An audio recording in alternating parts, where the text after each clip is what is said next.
Welcome to AK Next Gen Vibes.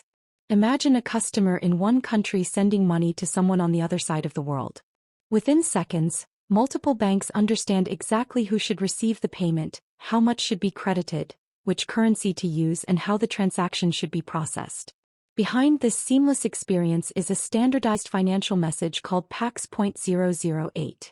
In today's video, we'll explore what pacs.008 is, why it is one of the most important ISO 20022 messages, how it travels across the SWIFT FINplus network, and how banks use it to process cross-border customer payments securely and efficiently.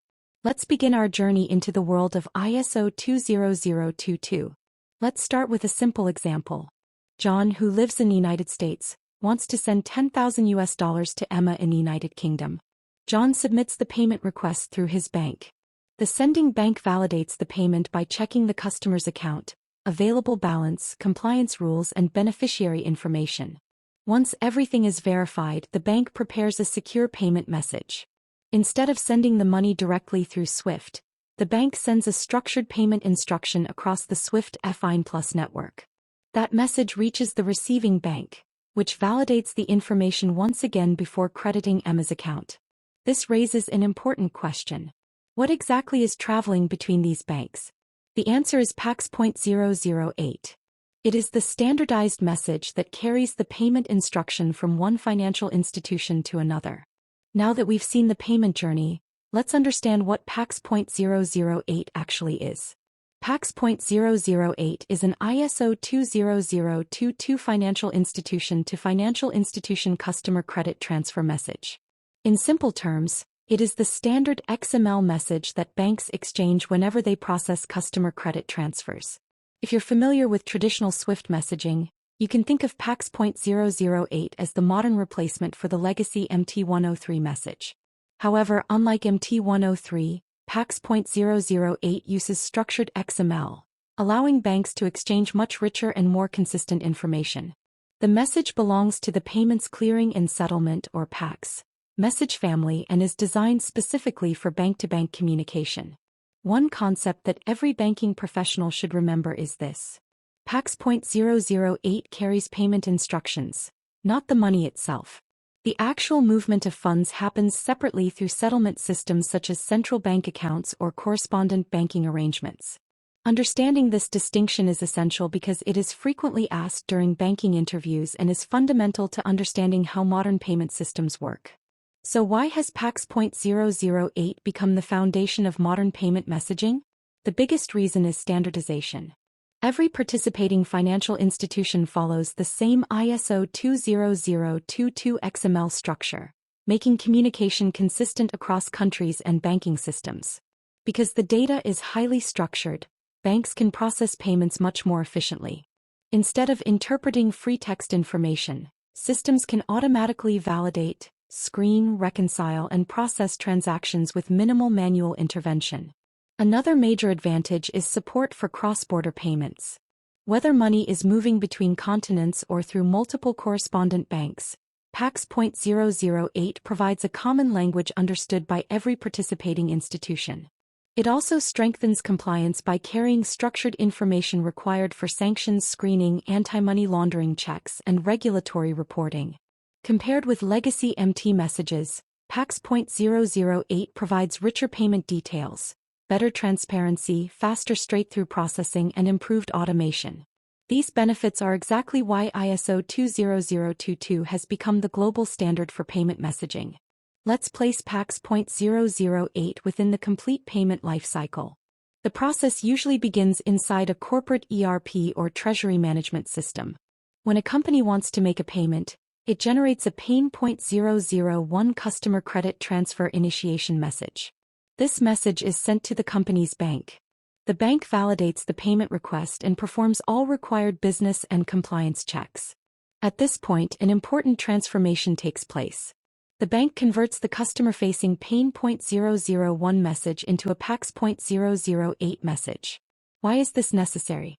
Because customers communicate with their bank using pain.001, while banks communicate with each other using pacs.008.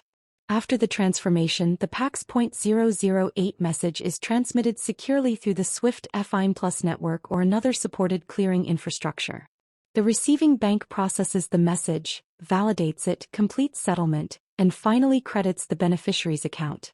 This simple transformation from pain.001 to pacs.008 is one of the most important concepts in ISO 20022 and forms the bridge between customer payments and interbank communication. When you first see the message name pacs.008.001.08, it might look like a random combination of letters and numbers. But in reality, every part has a specific meaning defined by the ISO 20022 standard. Let's break it down. The first part, PACS, stands for Payments Clearing and Settlement. This tells us that the message belongs to the Payment Clearing and Settlement family of ISO 20022 messages. The next part, 008, is the message type. Message number 008 represents the financial institution to financial institution customer credit transfer. Whenever banks exchange customer payment instructions, this is the message they typically use. After that comes 001, which represents the version of the message. As ISO 20022 evolves, new versions may be introduced to support additional business requirements while maintaining compatibility. Finally, 08 indicates the revision level of that version. Revisions are published whenever the standard is enhanced, corrected, or extended. So, whenever you see pacs.008.001.08, you can immediately understand that it is the 8th revision of version 1 of the customer credit transfer message within the payments clearing and settlement family. Understanding this naming convention makes it much easier to interpret other ISO 20022 messages as well. Now that we understand the naming convention, let's open the message and look inside. Although pacs.008 is an XML document, it follows a very well-defined hierarchical structure. At the highest level, there are two major components. The first is the Business Application Header, also known as app.hdr. Think of app.hdr as the envelope wrapped around the payment message. It tells the network who is sending the message, who should receive it, and provides important routing information. The second component is the document section. Inside the document, we find the business content of the payment. The first block is the group header, which contains message-level information such as the message identifier, creation time, settlement details, and the number of transactions included. After the group header comes the credit transfer transaction information, commonly known as CDTTRFTXNF. This is the heart of the payment because it contains all the transaction-specific information, including the debtor, creditor, payment amount, currency, beneficiary account, and remittance details. Together, these components form a complete ISO 20022 payment message that can be processed consistently by banks around the world. Let's begin with the first component, the Business Application Header or app.hdr. Although it doesn't contain the payment itself, it plays a critical role in message routing. You can think of it like the address written on an envelope before posting a letter. The From field identifies the sending financial institution, usually using its Business Identifier Code or BIC. The To field identifies the receiving institution, ensuring that the message reaches the correct destination. Next is the Business Message Identifier, which uniquely identifies this particular message. This helps prevent duplicate processing and supports end-to-end tracking. The creation timestamp records exactly when the message was generated. This is important for auditing, monitoring service-level agreements, and troubleshooting. Finally, the Message Definition Identifier specifies the schema being used. For example, pacs.008.001.08 tells every receiving system exactly which XML structure to validate against. The key point to remember is that the Business Application Header manages the routing and identification of the message, while the actual payment details remain inside the document section. Once we move inside the document section, the first block we encounter is the group header or JIRFR. This section contains information that applies to the entire message. The message ID or message ID provides a unique reference that helps banks identify the message throughout its life cycle. The creation date time records when the message was created using the ISO 8601 timestamp format, ensuring consistency across different countries and time zones. The number of transactions, or NBFTXS, specifies how many payment transactions are included within the message. Although ISO 20022 supports multiple transactions in a single message, most SWIFT FINplus customer payments contain only one transaction per message. Finally, the settlement method indicates how the funds will ultimately be settled. Common values include INJ, CLRG, and COVE, each representing a different settlement approach depending on the payment scenario. The group header therefore provides the overall control information required before processing the individual payment transactions. Now we've reached the most important section of the entire pacs.008 message, the Credit Transfer Transaction Information, or CDT-TRFTXNF. This block represents the actual customer payment. It begins with the debtor, which identifies the person or organization sending the money. The debtor account specifies the account that will be debited, typically using an IBAN or account number. Next comes the creditor, which identifies the beneficiary receiving the payment. The creditor account indicates the account where the funds will be credited.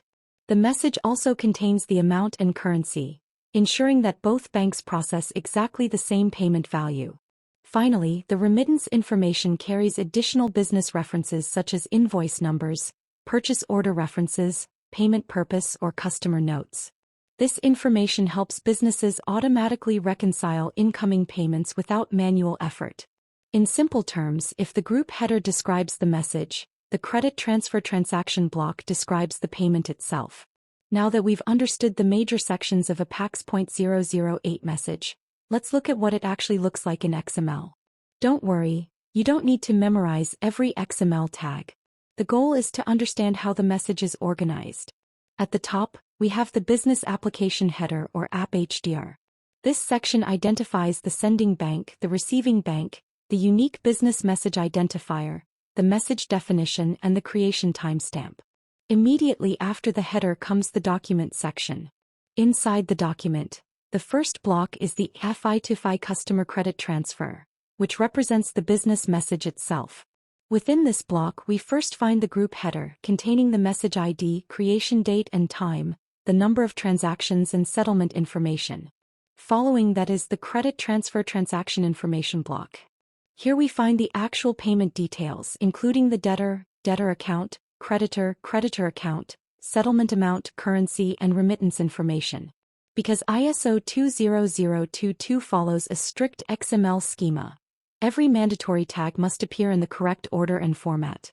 If required information is missing or incorrectly formatted, the message can be rejected either by the SWIFT network or by the receiving bank before payment processing even begins.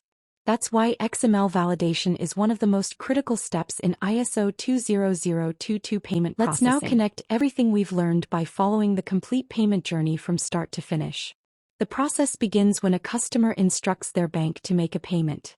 For a corporate customer, this instruction is usually generated as a pain.001 message from an ERP or treasury management system. Once the bank receives the request, it performs several validation checks. These include account verification, balance checks, sanctions screening, anti-money laundering checks, and payment format validation. After successful validation, the bank converts the customer instruction into a pacs.008 message. This new XML message now contains all the information required for interbank communication. The pacs.008 message is securely transmitted over the SWIFT FINplus network to the receiving financial institution. When the receiving bank receives the message, it performs another round of validations to ensure the payment complies with its own internal rules and regulatory requirements. Finally, settlement takes place through correspondent banking or central bank settlement accounts, and the beneficiary's account is credited. This entire journey, from customer instruction to beneficiary credit, is completed using standardized ISO 20022 messages, enabling secure and efficient global payments. Let's revisit our earlier example to see how all these components work together in a real banking scenario.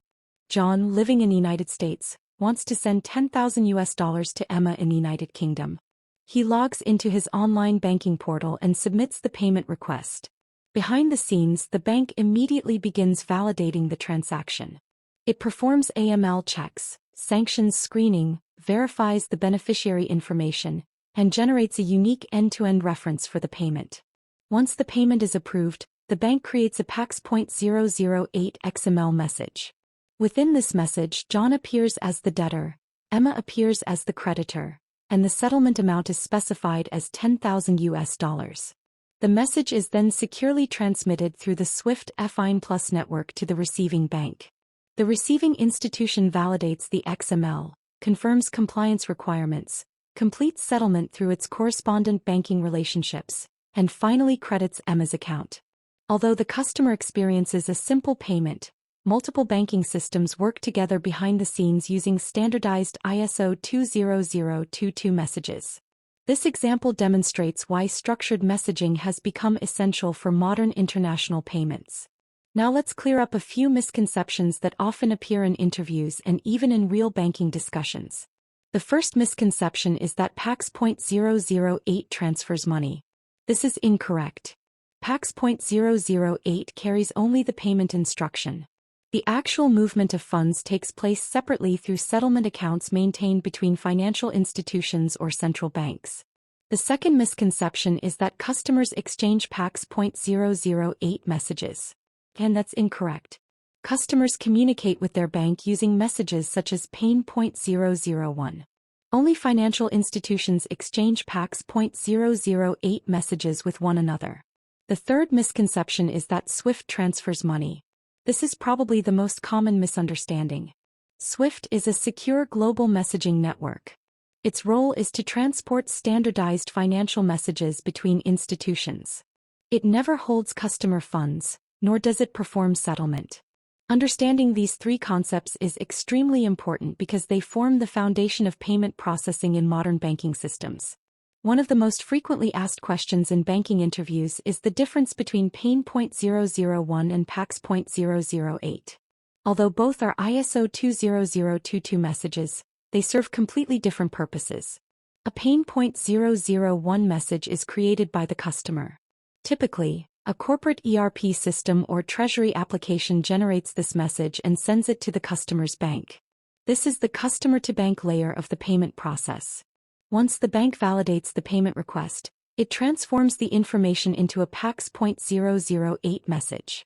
Unlike pain.001, pacs.008 is exchanged only between financial institutions. It contains additional settlement information, routing details, correspondent banking information, and compliance data required for interbank processing. So the easiest way to remember the difference is this. Pain.001 starts the payment.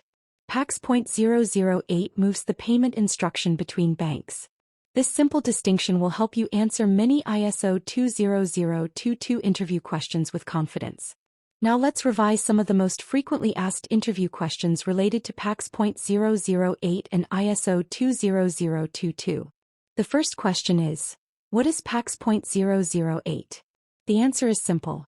It is an ISO 20022 financial institution to financial institution customer credit transfer message used by banks to exchange customer payment instructions.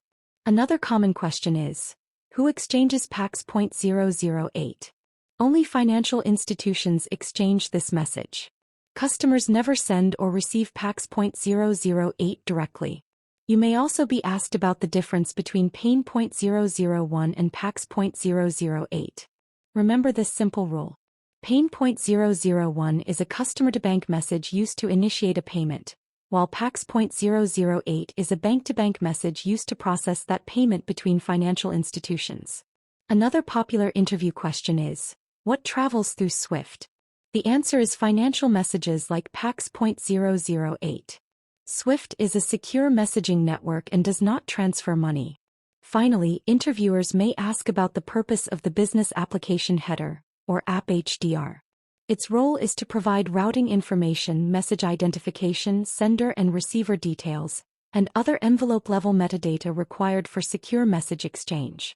If you understand these concepts clearly, you'll be well prepared for most ISO 20022 and payments-related interviews.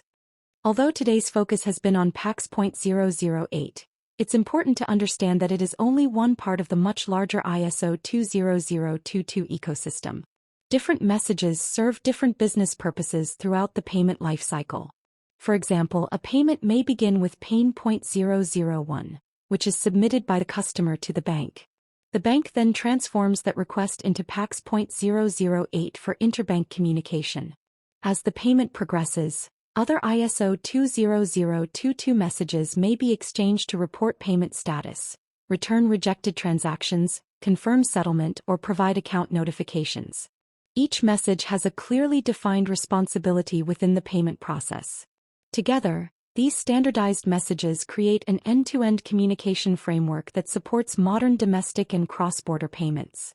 Understanding how pacs.008 connects with the rest of the ISO 20022 ecosystem is essential for anyone working in payment systems, SWIFT, or core banking implementations. Let's summarize everything we've learned in today's session. We started by understanding that pacs.008 is the core ISO 20022 message used by financial institutions to exchange customer credit transfer instructions.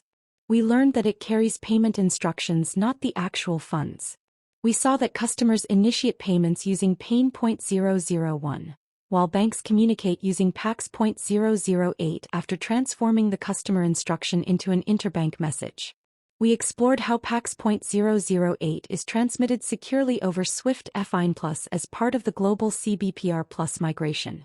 We also examined its XML structure, including the business application header, group header, and credit transfer transaction information. Finally, we discussed why structured XML enables richer data, improved automation, faster processing, and stronger compliance compared to legacy messaging standards. These are the key concepts every banking professional should remember when working with ISO 20022. Before we conclude, here's a quick reference that summarizes the most important elements of a pacs.008 message. The message definition identifier, or message definitor, tells receiving systems which ISO 20022 schema is being used. The message ID, or message ID, uniquely identifies the message and helps prevent duplicate processing. The settlement method specifies how the funds will ultimately settle between banks. The debtor and debtor account identify the payer. The creditor and creditor account identify the beneficiary. The interbank settlement amount specifies the amount being settled between financial institutions. The remittance information carries invoice references, payment purpose, or additional information that helps businesses reconcile payments automatically. Finally, the end-to-end ID acts as a customer reference that remains associated with the payment throughout its journey. Think of this slide as your interview revision sheet. If you remember these elements, you'll have a solid understanding of the core components of a pacs.008 message. Congratulations! You've successfully completed an in-depth introduction to pacs.008, one of the most important ISO 20022 messages used in modern banking. I hope this video has helped you understand not just what pacs.008 is, but also where it fits within the payment lifecycle and why it plays such a critical role in global financial messaging. If you found this tutorial helpful, please take a moment to like the video, share it with your colleagues and friends, and subscribe to AK Next Gen Vibes for more banking technology, SWIFT, ISO 20022, and Oracle FlexCube tutorials. In our next video, we'll explore pain.001 in detail and understand how customer payment instructions are created before they are transformed into pacs.008 for interbank processing. Thank you for watching, and I'll see you in the next video. Happy learning!